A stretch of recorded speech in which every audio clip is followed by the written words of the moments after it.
from the Chief, from ACFO Lola, Dominic Meeker and Kate Havard from Audit Wales. Okay, great. Declarations of interest, any from got another one other than that already been notified to Gabby? No? No. Right, moving on then to chairperson's announcements that none this time. Thoughts for information.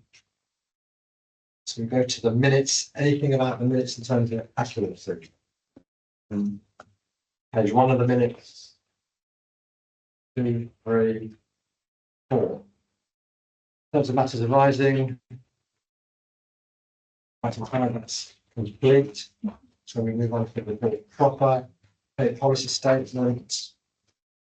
Alison, you're going to talk us through this? Yeah, thank you, Chair. So as the board will be aware, the service is required to publish its pay policy statement as part of the Localism Bill of 2010. This is an annual publication of our pay policy position. It's a forward-looking statement, and it sets out a very clear position on pay matters for the service. You will see, and I think from last year's updates, that what I've done is I've moved it into perhaps a more easy read format, and I've taken the opportunity in this version to introduce the concept of market supplements. So in December of last year, Board of Commissioners agreed the introduction of a market supplement to support recruitment, and then at its meeting tomorrow, Board of Commissioners are signing off, hopefully, a further report that will see the introduction of market supplements for the retention of staff. There will be very strict criteria around the introduction of those supplements.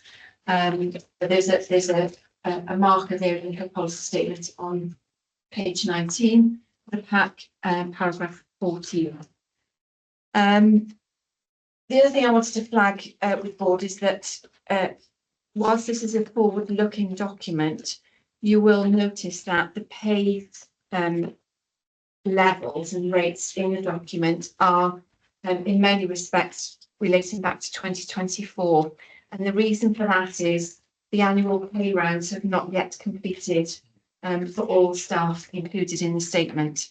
As soon as the pay rounds have been negotiated and agreed and implemented, I will update the pay policy statement to reflect the new rates of pay, and that will be the only area that I will update. So the statement will remain static for the next year, apart from the pay rates in the appendices to the pay policy statement report. I think that's as much as I wanted to say. Everything else that's remained static. This is a very standard format, and if you look across many of the local authorities and other fire and rescue services, the format is very similar. There is a structured way of kind of mapping these documents across as per guidance. So it is a very sort of, I don't want to say the word pedestrian, but it is what it is. So 21st of March, does this have to go for translation? I think we do translate it, yeah. Can it meet the deadline by next Monday if it has to be translated? It'll go across to translations after this meeting. Okay. Because it's very static, they will use the previous format and just change the highlighted bits that have changed. Okay. And also, because it has to be done by the 31st of March, that means we're always going to be slightly adrift on pay negotiations, aren't we? So each year we'll be saying the same thing, won't you? Yes. They haven't completed. It's only Yes. the in year rather than it's the previous year rather than this year. Yeah. Okay. Is it because the pay negotiations are behind time, or is it this always how it is? This is always how it is. Apart from brigade manager's pay, which is usually agreed in January, Yeah. so we would have normally updated that section, but that hasn't been agreed yet. So, thank you. And sorry, any comments in addition to that? Thanks. Moving on then, pre-recruitment government. Further time with Monday. Or at least Yes, thank you, Chair. So, yeah, in summary, the recent Morris review identified several issues that with our systems that were causing frustration for members of staff. And what we're seeking to do is introduce formal pre-recruitment due diligence to address some of the specific recommendations and where we can enhance recruitment practices to lead to improvements. So the recommendations we're seeking today, aside from noting the content of the report and giving assurance of progress developing our processes, that we agree to recommendations to introduce recruiting line manager responsibilities and due diligence into the pre-recruitment process, and to amend our current process for authorisation on our core XD system, which can be quite convoluted and problematic. So in terms of a background, we've got a need to improve many of our processes in the organisation, which we're working through. We are commencing a wholesale review of our recruitment and promotions process. And this week we've launched week 1 of our engagement phase on the promotions process. So that's commenced. So looking at our existing authorisation to recruit system, we've identified key issues such as inefficiencies and delays, single points of failure, due diligence and workforce planning is not as streamlined as it could be, and clarity and accountability. So we are recommending that recruiting line managers are now made accountable for undertaking due diligence vacancy reviews to facilitate a reduction in the number of authorisation steps required to agree to proceed with the recruitment campaign. A robust vacancy review process will ensure that we are robust in our strategic, inclusive and sustainable decisions around recruitment. So the objectives of the change, which is detailed in Appendix A, the governance process workflow, puts a lot of the upfront due diligence at stage 1, whereas at the moment it can happen throughout the various stages and cause rework as things are sent back and forth. The objectives being to increase efficiency, improve resilience, enhance our workforce planning, ensure financial and strategic oversight, and clarify responsibilities, putting that accountability up front to then make the actual process of going out to recruit much, much quicker. Comments? This go to Board of Commissioners afterwards. I don't believe so. You can sign this. Yeah, good. We can report back to the Board of Commissioners that we've done this. Fine. So just a couple of things. The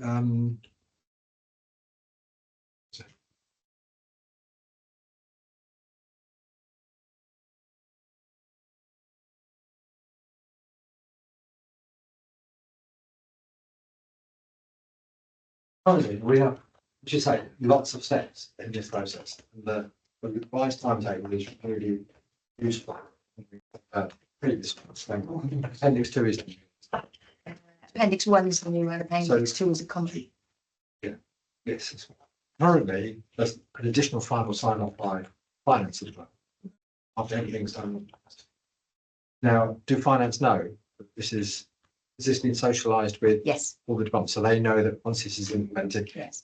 there are lesser steps involved in the chain, and everyone's happy that the controls that are required in terms of is it sustainable, is it budgeted for, are already agreed once, don't have to be agreed multiple times unless the thing were to change. That's the intent, yeah, absolutely. Right. So finance is still there as a governance point, but they're upfront before all the work is done, rather than at the end where they may drag it back through. When it talks about the recommendation about the recruitment managers, are you talking about the recruitment managers in your department? No, The person responsible for, that wants to recruit. right, because when I read it, I thought we were talking about people in there when it said recruitment managers. We're talking about, So the line manager that has a vacancy that wants to recruit, right, they do the due diligence, they talk to finance. yeah, fine, because it's the line manager with the responsible for the recruitment as opposed to Yes. recruitment managers, right, fine.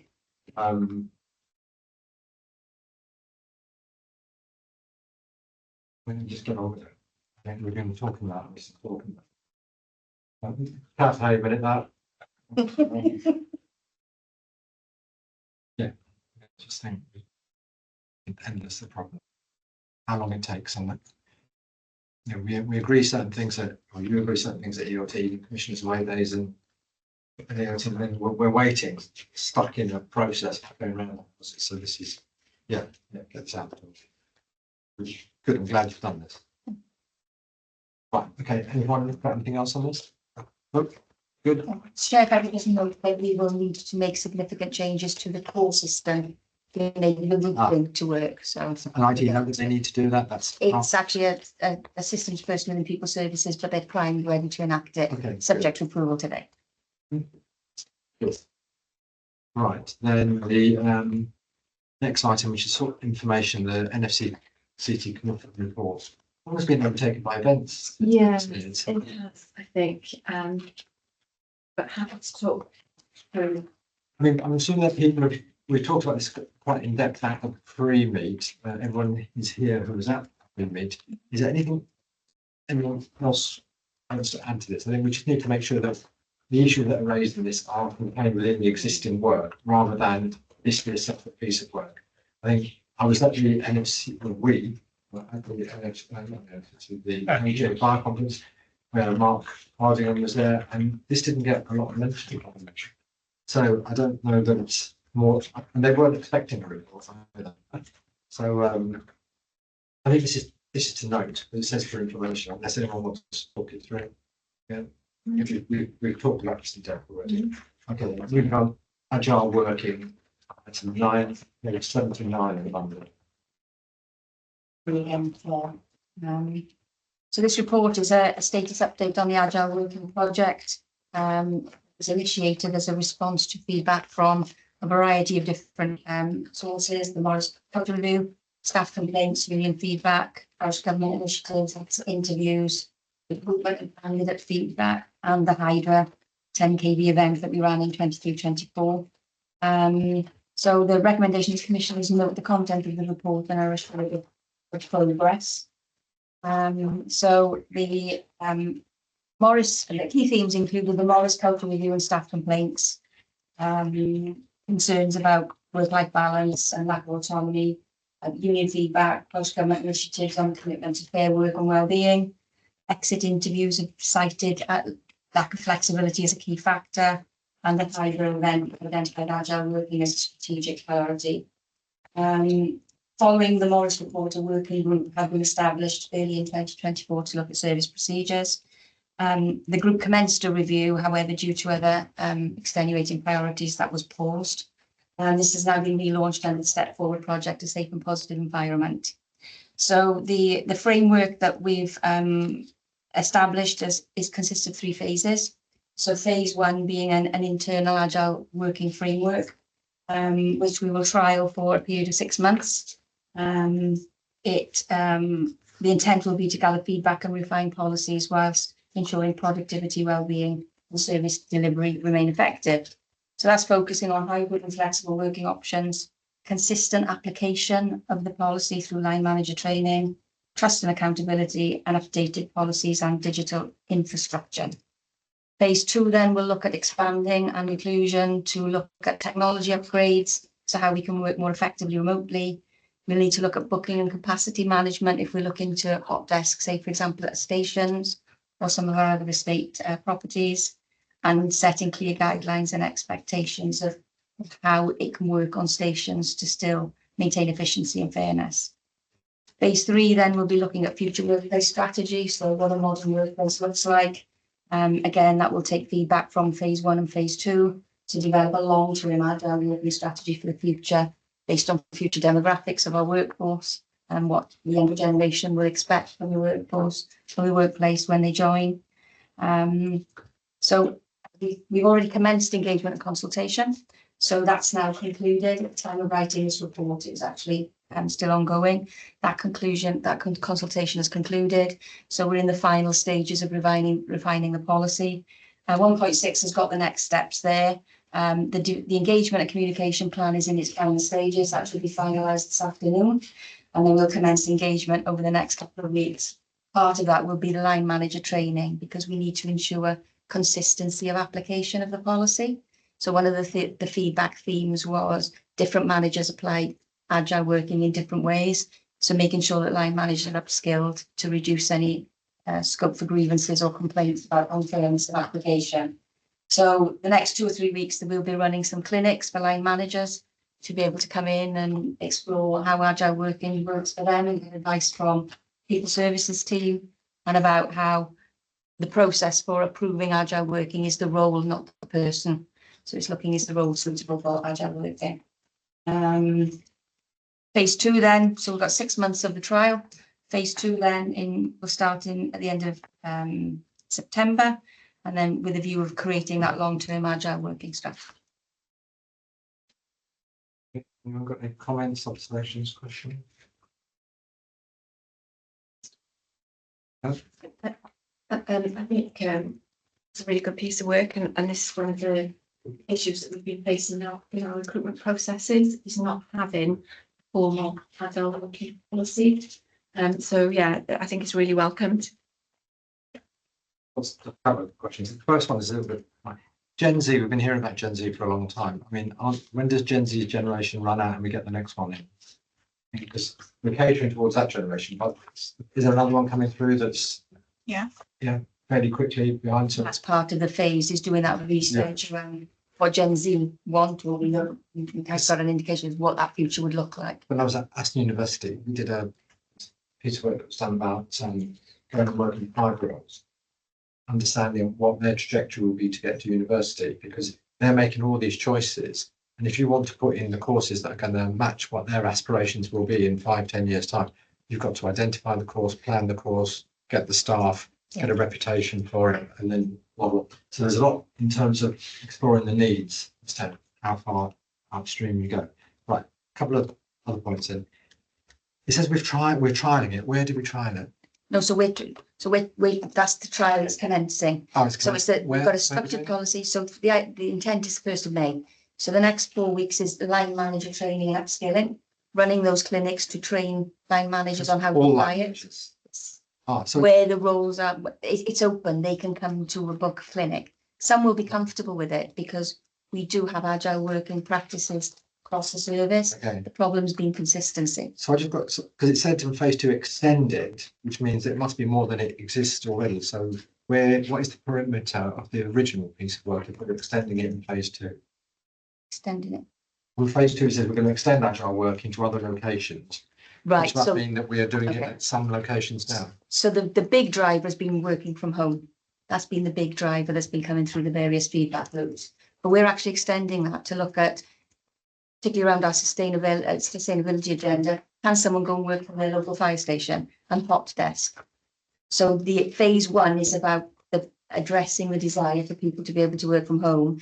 Phase 2 is how we work more agilely across the service.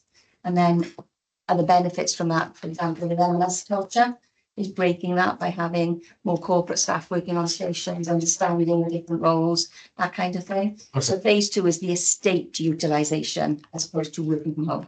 All right. So it's just the way it was written. I just thought we were going to other locations. Okay, fine, forget that. Technology upgrades. Do they know about this? Is this being socialised with IT? Are they ready, able to ensure the IT systems are fit for purpose on all stations? They know about this? I think it's part of the bigger digital transformation around ICT availability on stations anyway, the Wi-Fi signals, that kind So of they thing. know about The, this? the estates and ICT need to work together because we need to make sure that the estates are capable, Right. firstly, but then we've got the IT structure. Okay, go back to So- school. Do they know about this? Yes, They do know about it and they're ready for it and they can facilitate it. yeah. All heads of service have been consulted on agile work. Then on page 82, where you've got next steps, what's missing from here is when we talk about phase 1, the date of implementation of phase 1, there isn't a date of implementation for phase 2. It just says design phase 2 framework, which is fine. But you can design a framework, but when you're going to implement it. Right, so that's due date. So the design of the phase 2 framework will be done by the 30th of September.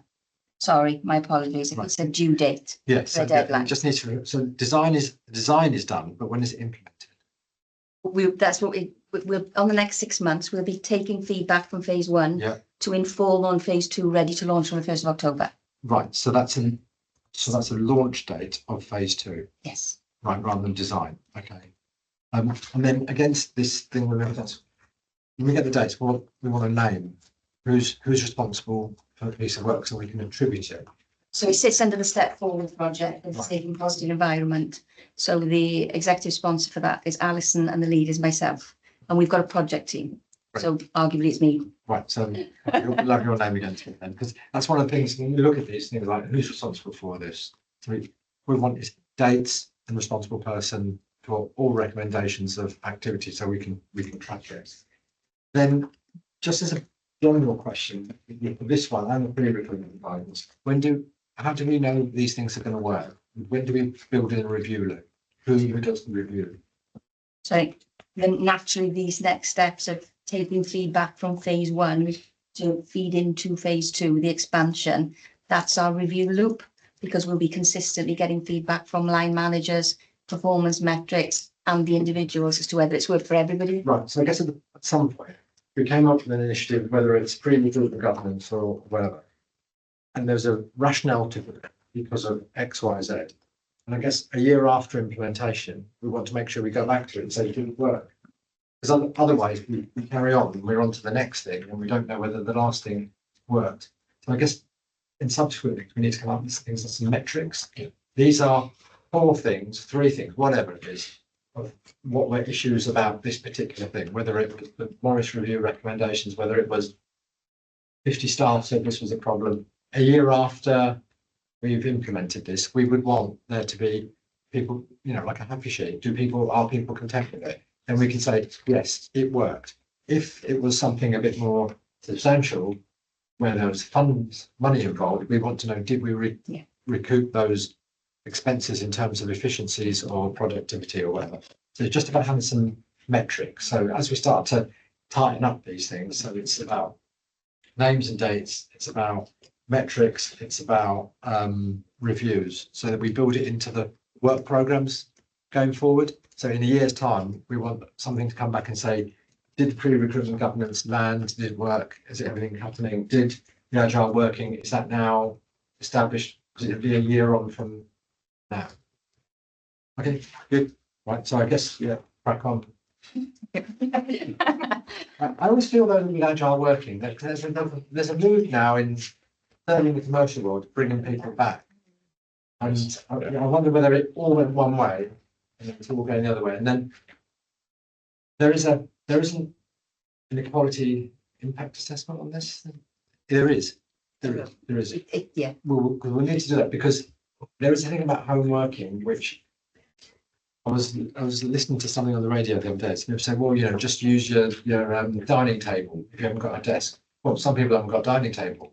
There's an assumption that home working is able to be facilitated. I remember when it first started, you see people sitting on the edge of their bed doing various things, Ironing boards. which is not how it should be. And plus, when we went to home working, this isn't for the minutes code, but when we went to home working during COVID, we all knew each other when people went home working. Established, yeah. And so we could have those established relationships and conversations, all of us do. You've got a generation coming through now that if they're working in call centres, working from home, they never get into the office. They're never having that chat around the coffee machine or whatever it is they do. There's that. So the agile working, how do we make sure that particularly young people coming in, understand how an organisation works, what their development path might be? For some people, silver surfers, they're quite happy to work from home. They're quite happy they've got their established careers and stuff. Now, how do you So within the policy, we've covered new starters and people on probation to make sure that they have more touch points than if they were established. And your point around equality and being able to work from home, that was the intent then of phase 2. So if people don't have that ability, they can still work remotely by going to a station. So that was the intent of extending the scope. Station was probably more important for me personally. I think there's some really interesting space this is, and I think this is why our approach, a phased approach, is a good one, because we need to understand our staff. Because I think we've all recognised we're going through a huge churn in this organisation. I do worry about the new starters that are going to be left out on a limb and they're not having that social connection. And we know Gen Zs are not that well connected in terms of face to face. All of them mobiles. Our service is based on our relationships. So we've got to tread this with caution as well. So I think the phased approach for us will work, but I think we do need to recognise that working from home isn't the panacea. I don't think, and I think it's also influenced by economics.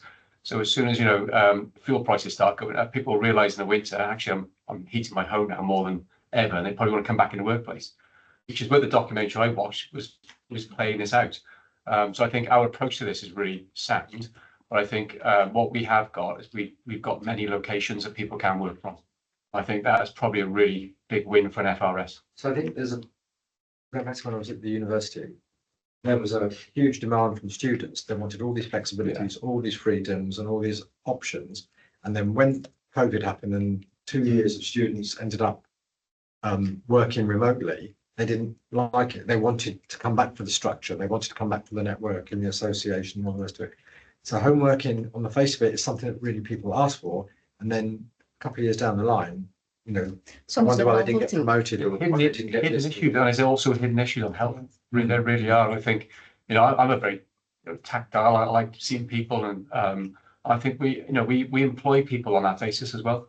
You know, we employ a certain type of individual. I think, you know, we just got to be mindful of this. And also, I think it's the personal discipline of the individual. So Yeah, and I quite like coming into here because it structures my day. I can work when I'm here. I'll do the work. When I'm at home, I think home is for home. I don't like the intrusion. what COVID did teach us is we had a lot of people overworking. Yeah. Because there was no boundaries in there, and I think that was another concern. So I think it's our approach for this. You I can think have which is just- efficiency go up. You know, That's that's one of the hospitals, the medical secretaries, their efficiency went up 40% because they weren't being interrupted by the consultants getting in there and can have a cup of tea and all this bit. So there are benefits. I think we just need to measure what we get on both sides. Your commute is your boundary, and when you don't have that commute, then that's when it can bleed into your home life. So it needs to be managed very carefully, which is why we're doing the line management. And I think Yeah, I think It's not straightforward. I mean, I used the commute phone call. podcast. No, I mean to finish up. Yeah, podcast. I use it to finish up. Closes your day, doesn't it? Starts and closes your day. Yeah. I think for our staff, one of the main things with this is that transparency and the structure, because a lot of especially home working, a lot of our staff during COVID were given the right tools to do so, and the bandwidth to do so. The vast majority, if not all staff now have a laptop. I think a lot of this is just bringing what is currently there, a bit more of a formalized structure. I think a lot of myth busting as well about certain people working more than others and some of other. So I think this just brings everything out in the open and puts a little bit of structure over what I hope is certainly home working wise is already available. So I think that'll be the win in itself, is to have something published and documented and available. And then we can say the phased approach after that. Because even on a site like this, there are different views about how much people work. So, for example, some people have a view that's desk time as opposed to outputs. And then you get, say, smokers who then take 5 minutes every hour to go and have a fag. They're taking maybe half an hour, 40 minutes, where someone else then says, I haven't had that break. So there are all sorts of bits and nuances in a site-based approach. And there are going to be nuances and bits and pieces in a home-based approach. So this is not the magic bullet that cleans everything up. It's going to come with its own bits and pieces. Okay, anything else on this? Good. Right, forward work programme. Anyone got any comments in addition to what's already on there? No, only to say, obviously, this is the last meeting for this financial year, Yeah. so that we a new one done for the new financial year. This one just closes off. Right, okay. Any items of business? No one's spoken to me prior to this, so. So a couple of things in terms of the nature of the agenda. What I'd like on the agenda is that we have an item that says reflections on the meetings and say, you know, did we get caught in the weeds? Were we picking strategic tasks? Did everyone get a chance to have an input? You know, blah, blah, blah, blah. You know, was it chaired? Okay, all those sorts of things. So we just reflect on the meeting so we can tune the next meeting to make sure it's sharp. That's one thing. In terms of the apologies, so the meeting is constructed based on the attendance of a core group of people. Mhm. So if they can't make it, fully get that they can't make it because of conflicting diaries, but shouldn't they be sending deputies?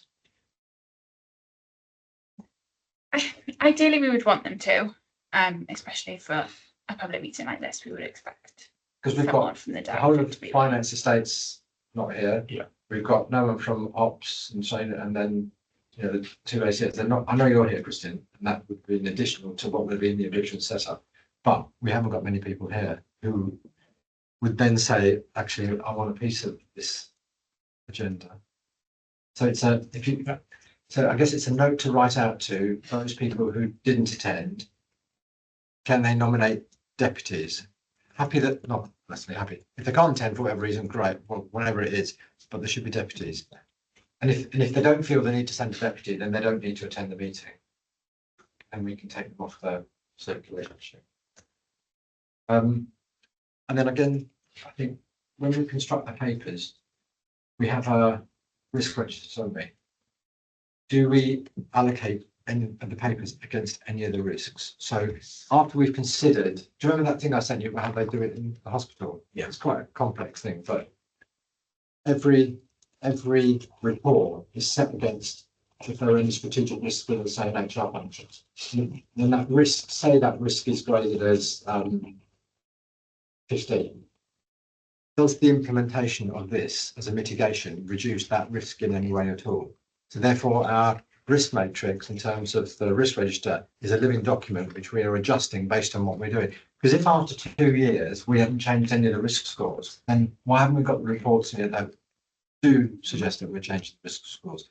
So something to take away and feed into an item somewhere in the agenda about what are the strategic risks in the risk register that we would want to cover off and how are we doing? And so maybe as part of one of the initial meetings next year, we'll set out at the end of the year, we'll want to look back and say, so how did we address the risks that we've got set against us by the work that we did during the year?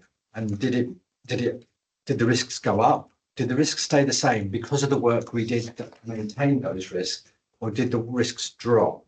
And therefore, if you get some of the risks down to the tolerable level, they can come off the risk register. This is a You've got that, it's organised in. Yeah. yeah. Yes, it's all covered. Yeah, we're going through a substantial change to how we monitor risk as well. Yeah. So that'll be nice to know.